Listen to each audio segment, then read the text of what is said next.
नमस्कार, SBT news में आपका स्वागत है। पेश है 26 नवंबर बुधवार दोपहर 3:15 बजे राजस्थान की 15 बड़ी खबरें। सबसे पहले एक नजर डालते हैं आज की हेडलाइंस पर। आयकर विभाग की 20 ठिकानों पर कार्यवाही जारी, 170 करोड़ की संपत्ति मिली। एटीएस कांस्टेबल को अगवा कर लूटपाट। विश्व की सबसे ऊंची प्रतिमा विश्वास स्वरूपम कल से आमजन के लिए खुलेगी।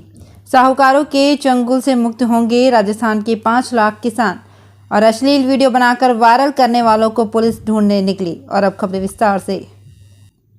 उदयपुर में एक्मे और अंकुश रियल एस्टेट ग्रुप से जुड़े पार्टनर से टीमें पूछताछ कर रही हैं। अब तक टीमों को सर्चिंग में 170 करोड़ से ज़्यादा की अघोषित संपत्ति मिली है। इसके साथ 14 किलो से ज़्यादा की सोने की ज्वेलरी भी मिली है। उदयपुर में रियल एस्टेट कारोबारियों पर शनिवार को चौथे दिन भी रेड की कार्यवाही जारी है। अब तक टीमों को सर्चिंग में 170 करोड़ से ज़्यादा की अघोषित संपत्ति मिली है। इसके साथ ही 14 किलो से ज़्यादा के सोने की ज्वेलरी भी मिली है। जयपुर के आदर्श नगर थाना इलाके में एटीएस के एक कांस्टेबल का चाकू की नोक पर अपहरण कर लूट की वारदात को अंजाम देने का सनसनीखेज मामला सामने आया है। कांस्टेबल सुनील कुमार जाट ने शुक्रवार को मामला दर्ज करवाया। जांच अधिकारी धर्मेंद्र कुमार ने बताया कि परिवादी सीकर का रहने वाला है, जो वर्तमान में घाट गेट स्थित एटीएस मुख्यालय में तैनात है। परिवादी ने शिकायत में बताया कि वो 24 तारीख की रात को जब वो अपने किराए के मकान में जा रहा था तो ई रिक्शा में आए 3 जनों ने उसे अगवा कर लूटपाट की। राजसमंद के नाथद्वारा में स्थित विश्व की सबसे ऊंची शिव प्रतिमा विश्वास स्वरूपम आमजन के लिए रविवार से खोल दी जाएगी। इसका लोकार्पण गत माह के अंतिम सप्ताह में ही मुरारी बापू की रामकथा के माध्यम से किया गया था। परिसर में टिकट लेकर ही प्रवेश किया जा सकेगा। एंट्री शुल्क 200 रुपये रखा गया है। विश्व की सबसे ऊंची 369 फीट की शिव प्रतिमा गणेश टेकरी स्थित तत्पदम उपवन में स्थापित की गई है। राजस्थान के किसानों को सहकार का लाभ देने के लिए सहकारी बैंकों ने कवायद शुरू कर दी है। ग्राम सेवा सहकारी समितियों की ओर से प्रदेश के 5 लाख से ज़्यादा नए किसानों को सदस्य बनाया जाएगा, ताकि उन्हें फसलों की बुआई के लिए ब्याज मुक्त लोन मिल सकेगा। इससे ये साहूकारों के चुंगल से बच सकेंगे। प्रदेश में 29 कोऑपरेटिव बैंक की लगभग 9,000 ग्राम सेवा सहकारी समितियों ने रबी सीजन में करीब 20,000 करोड़ रुपए का ब्याज मुक्त ऋण बांटने का लक्ष्य रखा है।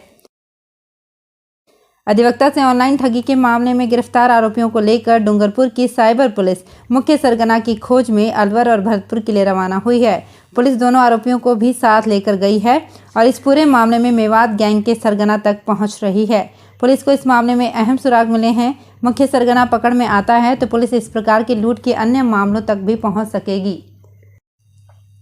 मुख्यमंत्री अशोक गहलोत अब 30 नवंबर को बीकानेर आ सकते हैं। दरअसल राज्य सरकार के निर्देश पर ही रोजगार मेले की तिथियों में भी संशोधन कर दिया गया है।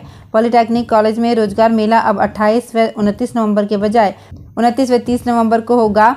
दरअसल कांग्रेस में चल रही अंदरूनी कलह के बीच 29 नवंबर को पार्टी महासचिव केसी वेणुगोपाल जयपुर पहुंच रहे हैं। उनके साथ मुख्यमंत्री गहलोत की भी मीटिंग होगी। ऐसे में गहलोत 29 नवंबर को बीकानेर नहीं आएंगे। बिकवाली का दबाव बनने से बासमती चावल में एक बार फिर से मंदी का रुख देखा जा रहा है। हालांकि पूर्व में उत्तर प्रदेश, हरियाणा, पंजाब, राजस्थान एवं मध्य प्रदेश की मंडियों में बासमती धान की प्रतिस्पर्धात्मक लिवाली के चलते जोरदार तेजी आ गई थी। पिछले माह बेमौसम की बारिश होने से बासमती धान को नुकसान की खबरें मिल रही थी।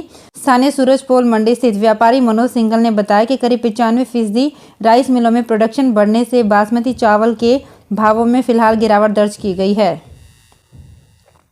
भीलवाड़ा में गुरुवार को हुई घटना के चलते जिले में इंटरनेट सेवा को बंद कर देने से जहां व्यापारियों को परेशानी उठानी पड़ी, वहीं आमजन को भी समस्या का सामना करना पड़ा। इंटरनेट सेवा बंद रहने से ऑनलाइन लेनदेन के लिए फ़ोन पर उपयोग नहीं कर पाने के चलते व्यापार पर भी असर दिखाई दिया। अब अधिकांश लोग फ़ोन के माध्यम से पैसा इधर उधर करते हैं। कई ई मित्र संचालक ठाले बैठे नजर आए। बॉर्डर सिक्योरिटी फोर्स में नौकरी कर देश की सेवा करने का सुनहरा मौका है। राजस्थान समेत देश भर में बीएसएफ ने 10,947 पदों पर बम्पर वैकेंसी निकाली है। इसके लिए 18 से 23 साल तक की उम्र के 10वीं पास उम्मीदवार 30 नवंबर तक ऑनलाइन आवेदन कर सकते हैं। जनवरी में भर्ती परीक्षा का आयोजन किया जाएगा, जिसके बाद फिजिकल टेस्ट के आधार पर कैंडिडेट का सिलेक्शन होगा। भर्ती प्रक्रिया में आवेदन करने के लिए कैंडिडेट की उम्र 18 से 23 साल के बीच होनी चाहिए। सीएम अशोक गहलोत ने कहा है कि जिसे आगे बढ़ना है उसे अपमान का घूंट पीना सीखना चाहिए।